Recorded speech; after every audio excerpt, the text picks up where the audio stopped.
Jabir bin Hayyan ने हज़रत इमाम जाफ़िर सादिक अलैहिस्सलाम से पूछा, हजूर ये बताएं कि मौत क्या है।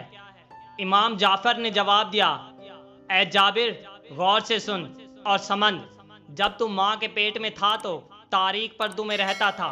वो बहुत ही छोटा सा जहां था। तब तूने इस जहां की वुसअत और रोशनी नहीं देखी थी, लेकिन फिर भी तू उस तारीक जहां में बहुत खुश था। तब तू उस जहां से कहीं और नहीं जाना चाहता था, क्योंकि तूने उससे बड़ा जहां देखा ही नहीं था। यही सबब है कि तूने इस जहां में आते ही रोना शुरू कर दिया, क्योंकि तू समझ रहा था कि मैं मर रहा हूँ। लेकिन यहाँ वाले खुश थे कि तू इस जहां में पैदा हो रहा है।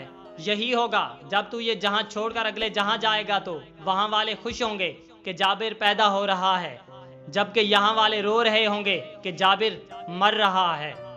इमाम जाफिर सादिक ने फरमाया कि ए जाबिर, जिसे दुनिया पैदाइश कहती है वो असल में मौत है, और जिसे दुनिया मौत कहती है वो असल में पैदाइश है।